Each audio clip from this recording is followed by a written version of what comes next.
All right, let's move on to our second in the design phase and our third section of the afternoon, design review.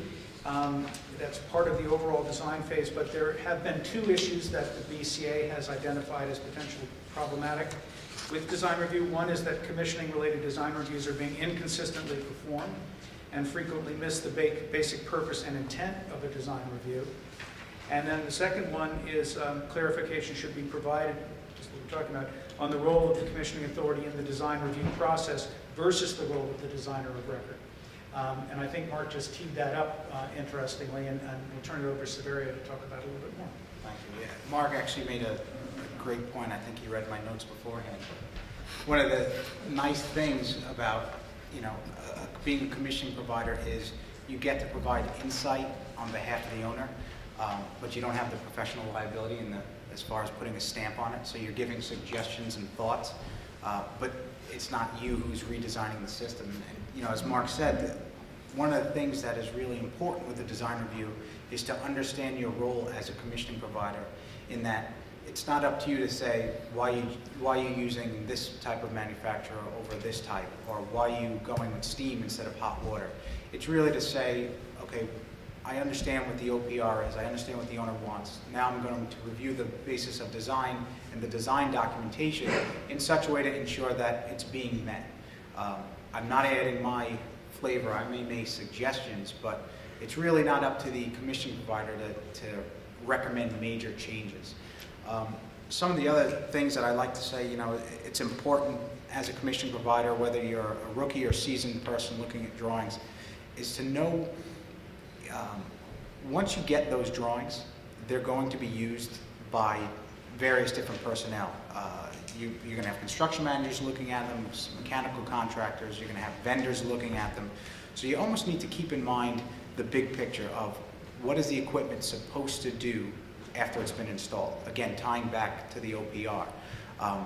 One of the things I think is very beneficial and can help make a commissioning provider successful is understanding the type of test you're going to do on that piece of equipment. Understanding how you have to test it allows you to look at the design in such a way to think about, all right, well, where am I going to put my gauges? Where am I going to put my instrumentation? How am I going to access this?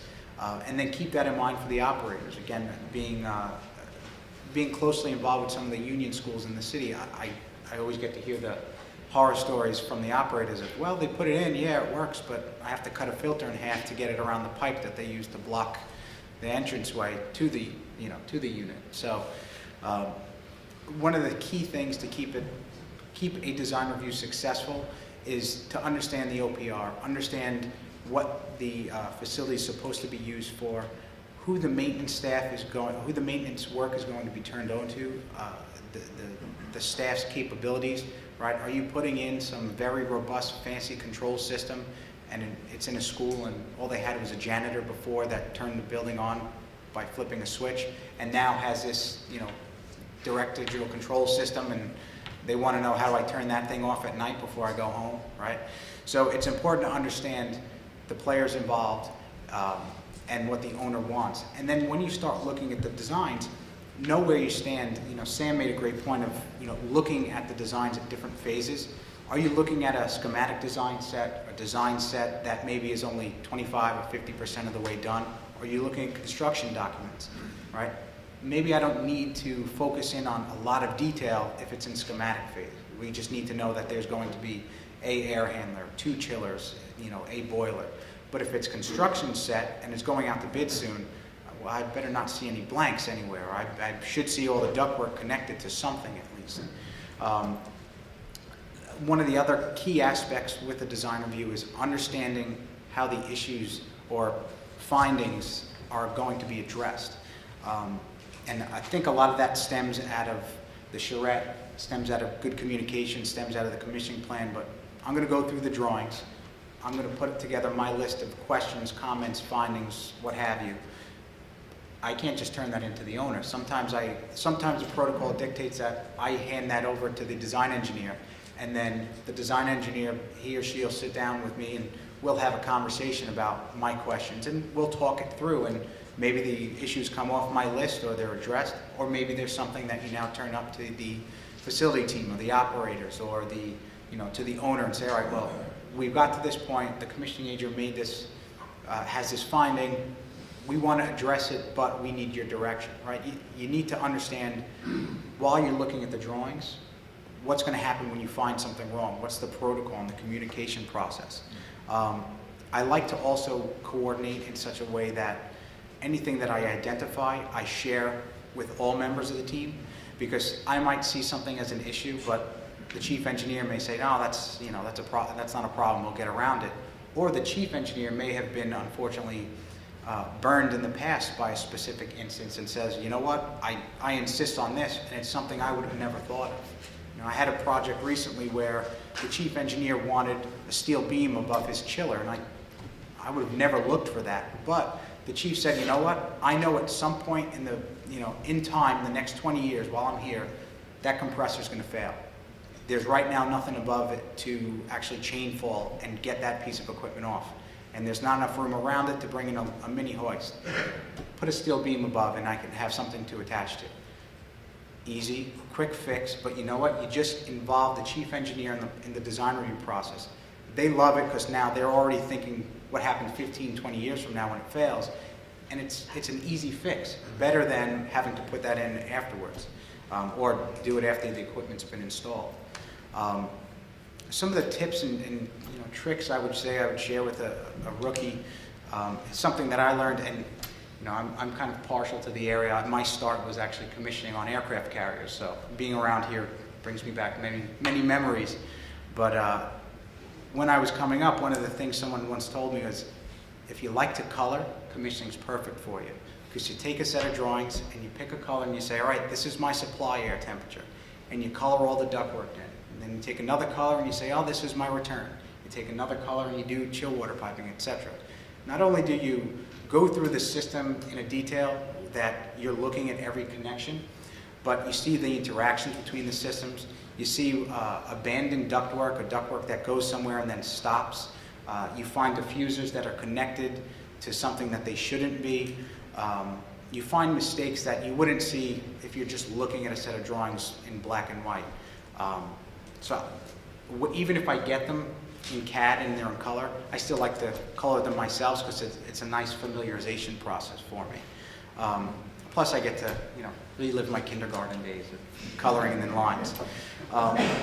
The other nice thing about going through a set of drawings that way is you could start looking at the connected loads of systems. So if I go through a set of drawings and I start highlighting and I notice that I run out of yellow highlighter, but there's only one air handler and there's 17 distribution ductworks, well, I've already found a major issue, right? Do I know that there's a 500-ton chiller, but when I start adding up all the air handler coils, I find that they need 700 tons worth of cooling, right? Going through something in that level of detail, which is a great experience, I think, for a rookie or anyone new, because that's the best way to come up to speed. And now you have a set of drawings that you can go into the field with, depending if they're construction set. You can go into the field now and you can walk to a certain area and know when you look up that those uninsulated ductwork that's not connected or that piping is chill water, condenser water, whatever it may be. And it's a nice tool to have.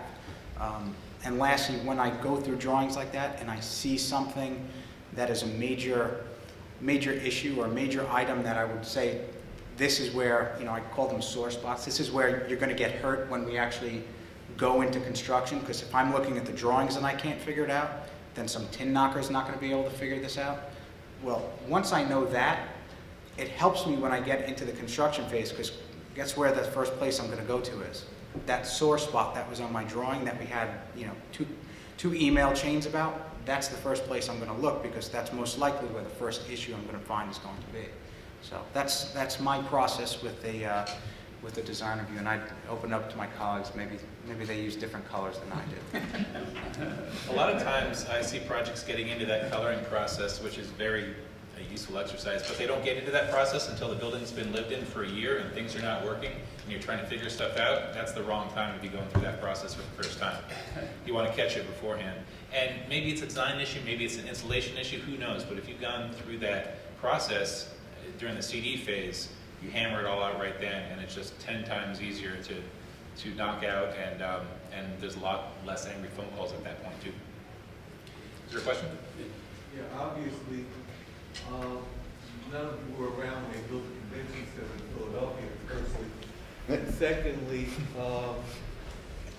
wouldn't you get into the engineering aspect of how to do the building in terms of its energy requirements at the beginning, say orientation of the building, say the load that the building may need, and how you're going to do that in a sustainable fashion? I hear you talking about chillers and today, again, it sounds like something that we were doing in the 50s instead of now it's 2013, where we should be orientating buildings so that they're solar cell. We should be looking at oxidized fuel cell engines. I mean, we have all these tools now, and I have heard you talk for a few minutes, and none of those things have been brought even into your design phase, into your, and that should be at the forefront because that would help you in the budgeting and being able to budget where the owner, and especially in this territory that we're in, PJM, would get benefit from these solutions. So the question, there's a comment about, was to what extent, I guess, just to make a synopsis of it, does the commissioning authority engage with, I guess, promoting and looking at opportunities for energy efficiency? I jotted down something earlier about that too. To what extent is the CXA actually becoming an energy consultant in the projects? Or is there one and they work with them? How does that work? So, I mean, I think if it's in the goals, in the OPR, as far as a requirement for energy efficiency or an achievement of a certain Energy Star rating, then that's part of the commissioning provider's purview. Going back to some of the earlier comments, as far as when you're looking at a design, I was going from a very basic standpoint of just looking at what's already there, but there are opportunities definitely. I see a lot with controls of equipment as well. When you're looking at the control of something, it's very easy for them to say, well, this is the air handler, this is how it operates. And then as a commissioning provider, while it's not our stamp, it's beneficial for us, for the owner, to go out and say, well, are you incorporating economizer? Are you doing static pressure reset? Hey, have you thought about heat recovery? And if it's early enough, you may influence the design. It's still up to the design engineer to actually incorporate it. So it's good to suggest. It's definitely nice to get to the table. Hopefully you've built a good enough rapport with all the work you've done prior with some of the lead charrettes and some of the design review, commissioning plan and kickoff meeting, that the design engineer says, you know what, you're right, I will add this in, and it gets incorporated in before it becomes something that you now have to sit down with you, the owner, and the design engineer and say, this is what we find, what would you prefer as the owner? So if it's already in the design, of course, you have to look at that. But there are opportunities as a commission provider when doing a design review early enough along to make a recommendation. I had a project with a hospital that was going with steam because they had an area that had glass wash and cage wash, and they needed high pressure steam for that area. So they decided, well, we'll just put a boiler in that does the whole building. In New York City, you have Con Edison, so there's no need for you to run your own boiler when you have central district steam. So the requirement was really just the building's design was being driven by one specific minor requirement versus looking at the whole building in total. So they actually wound up going with a hot water system for the whole plant, and then they just put a small package boiler in just for that specific isolated area. And it saved them steam traps, condensate return. It saved them having to take Con Edison steam and when they were done collecting it, quench it and dump it to the sewer.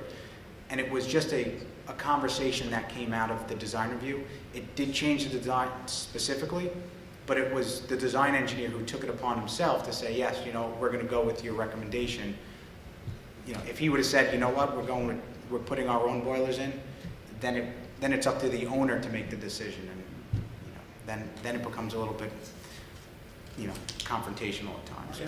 Just on your point about how the building is sited and all of these sustainable cutting-edge technologies, I think one of the advantages about being in the commissioning industry, the buildings that we're working on are are typically the LEED buildings with, LEED Platinum Gold. I mean, really high-end buildings that are using the latest and greatest in sustainability.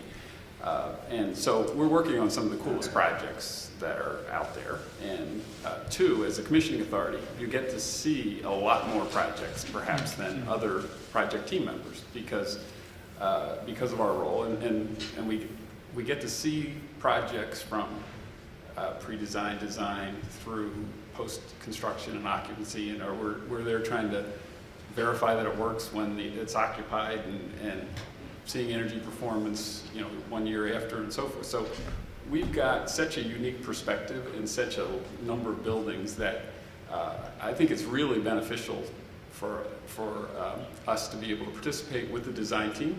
And we've seen this strategy work here. We've seen that we're able to provide insights from other projects that we know kind of have worked, and we have some of the lessons learned in the scar tissue and things that didn't work as well in some of these cutting edge technologies. So I think as a commissioning authority, particularly not as a rookie perhaps, but once you'll get quickly, you'll get some experience and some things under your belt and can really provide some valuable input to the design team so that they can help make better informed decisions through the design process. So that's, I guess, one point. The other point, I just wanted to talk a little bit further about the design review process and what we do after we do our internal review, and I think my colleagues do this as well, is many owners have an operations and maintenance staff that's going to be left maintaining this building. So these folks are, generally, there's probably more work to do than the resources and, kind of fighting emergencies and everything else. And it's very difficult for them to spend time and focus time and review a design of a building or of an addition to the building or whatever. So we normally, as a commissioning authority, would facilitate a review with them and incorporate their comments with our comments so we can have a consolidated comments. Because we're viewing ourselves as kind of the advocate, obviously for the owner's project requirements, but also an advocate for the O&M staff. And really, our view is kind of a long-term view. I mean, we want the facility to function and perform as intended. We want it to be maintainable and operate well. So getting the guys and girls that are on the day-to-day maintaining it on a day-to-day basis, having their input and involvement in the design process. We really view that as our role to help facilitate that. And it can give you some pretty unique insights of, from their perspective, when they walk into that building, what they're going to be looking for and what has been, perhaps issues or things that have been a problem for them. So I think that was kind of another aspect of the design review, that process that we think is pretty important. Sometimes it's challenging to find who's going to be operating and maintaining that building, depending on what, it's a commercial environment or a commercial building that may not have staff in place or whatever. But oftentimes you'll know who's going to be operating and maintaining the building in the future. I had one comment on this particular section. I'm an architect, and when you're starting off as a rookie in an architecture firm, you do a little bit of sort of technical stuff and a lot of assisting with planning and things like that, building up to construction documents. Because you don't know anything, and so you've got to learn it in order to be able to put a set together and work with a spec writer and everything else. But it sounds to me like and correct me if I'm wrong, if I'm hiring a rookie into a commissioning authority office, it would seem to me that one of the best places to put them early is on a set of construction docs. And because they wouldn't have the judgment to look at a design development scale or schematic design review and begin to see things, they wouldn't know what they were looking for. But when they're they can start doing the colored pencils and stuff like that, and at least begin to see ducks to nowhere and things like that, come into, they can bring them to you and you can say that. It would seem it's a kind of a reverse way of doing things. Does that make sense?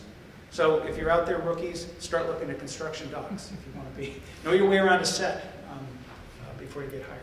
Okay, I think we're going to, Kevin, quick. In the design review, would the panel's answers have changed, or if so, how? if it wasn't new construction and it was a retrofit? That's my question.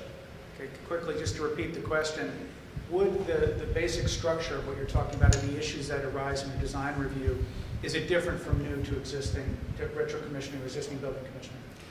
So, well, I think, just to clarify, I think you said retrofit. So we're taking an existing building and renovating it? Yes. So, Oh, I see, sorry. okay. So, yeah, so that's a little bit different than kind of an existing building commissioning, for example, Right, correct. which is where you're really dealing with existing systems. So potentially you're going to have the whole design process. You're going to be, there's a design team, a construction team. You'll have construction documents. So it's very similar. I mean, the process is the same between new construction and renovations.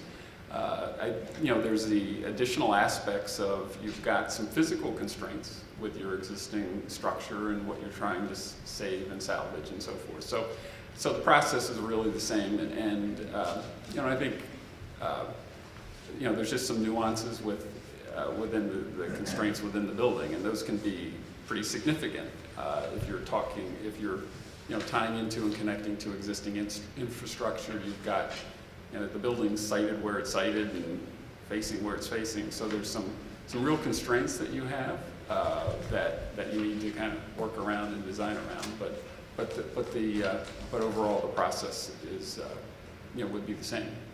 Right. I would say, to add to what Mark said is I think the process does follow the same path. The one thing I've been seeing more of as a trend in the past couple of years is specifically for retrofits or changes to specific areas, if you're tying into existing systems already, let's test those systems before you even start the design. In other words, let's not take the design that we had from 1980 and assume that there's 20,000 CFM of air going through this ductwork because it might have been tapped off by 5 other projects that no one ever documented, particularly with chill water lines or hot water lines or ductwork.